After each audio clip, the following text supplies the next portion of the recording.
दांत वाली बहू। रंजना कभी ब्रश नहीं करती थी। उसे कितनी बार उसके माँ बाप ने डांटा, लेकिन उसका कोई असर उस पर होता ही नहीं था, जिस कारण से उसके दांत पीले पीले हो जाते हैं। शादी के बाद।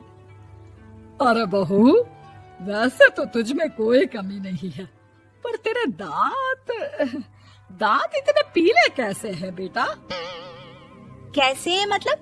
कोई सर्जरी थोड़ी ना कराइए। वो तो क्या नाम, मैं ब्रश नहीं करती थी तो पीले हो गए। अब क्या करूं? आप कहें तो लाल करवा लूं या फिर काले? यार ये क्या है, क्यों माँ से लड़ रही हो? लड़ रही हूँ? अरे मैं लड़ रही हूँ या ये बोल रही है कि दांत पीले हैं, पीले। अरे तपस्या थोड़ी ना की है इन्हें पीले करने के लिए। बकायदा ब्रश नहीं किया है 20 साल तक, तब जाकर। छी, कैसी बात कर रही हो?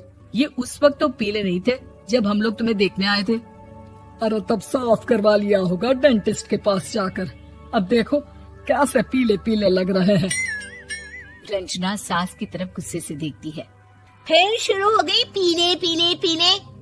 अरे पीले तो तब भी थे जब मेरे हाथ का रसगुल्ला उड़ा उड़ा कर खा रही थी और बोल रही थी, लड़की नहीं गुणों का खजाना दे रहे भाई साहब आप। खैर, अब वो लोग करते भी तो क्या करते, पीले दांत वाली बहू पल्ले पड़ी थी तो झेलना तो था ही। एक दिन कीर्तन में रंजना गाना गा रही थी। अरे कमला बहन, माँ का द्वार है, यहाँ तो सब शुद्ध होकर आते हैं, फिर अपनी बहू को ब्रश भी नहीं करवाती तुम। दूर से पीले पीले दांत भक्ति में बाधा उत्पन्न कर रहे हैं। अरे कोई 2 साल की बच्ची थोड़ी ना लेकर आई हूँ मैं बहू बनाकर। अच्छी खासी लड़की है, अरे कैसे करवाऊं ब्रश? ये तो उसे खुद करना चाहिए ना। अब माँ बाप तो इसके जैसे तैसे निपटा दिए, ये नहीं सोचा कि सास कैसे संभालेगी। सास बहू को लेकर घर आ जाती है, लेकिन सोच लेती है कि अब इसे लेकर कहीं नहीं जाएगी। अगले रोज बहू कहती है, अरे क्या हो गया, मंदिर नहीं जाना क्या? कीर्तन का वक्त हो रहा है। मेरी मधुर वाणी से कान्हा जी जागते हैं और सोते हैं। आप तो जानती है ना उनकी भक्ति में कितना मन लगता है मेरा।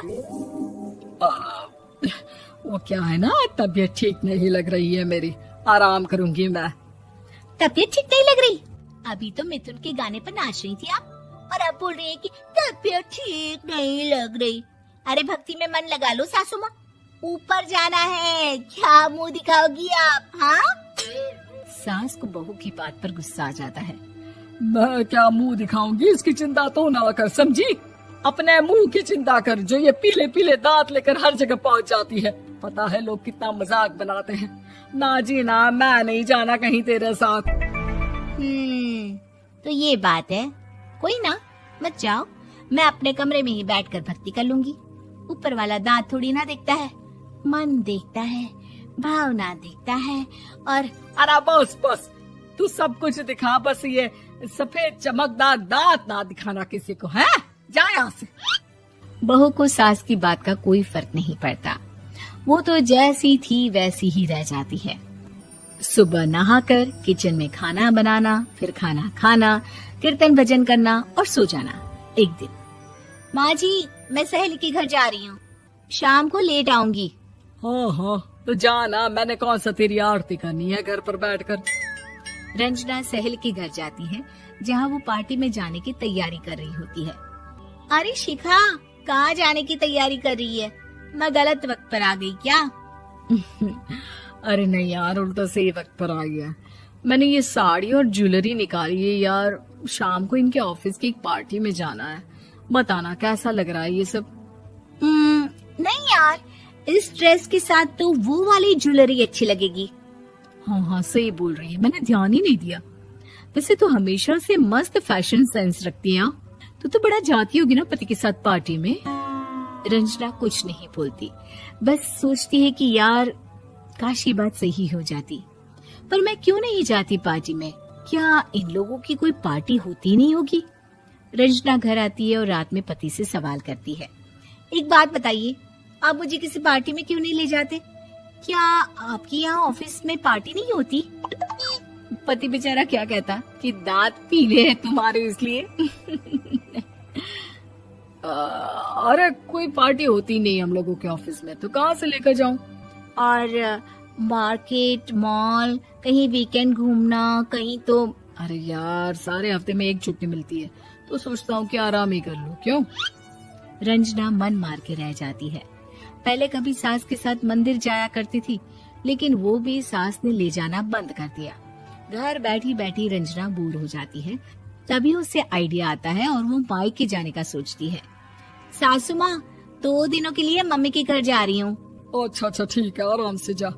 और हाँ, माँ से कुछ अच्छी आदत सीख कर आना कि कैसे शरीर के हर भाग की तरह दांतों की सफाई भी जरूरी होती है, समझी? शुरू हो गई ना आप।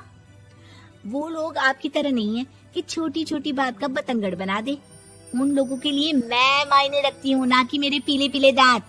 रंजना माँ को बिना बताए उन लोगों को सरप्राइज देती है, लेकिन जैसे ही वो दरवाजे पर पहुंचती है, अंदर देखती है कि घर वाले कहीं जा रहे होते हैं।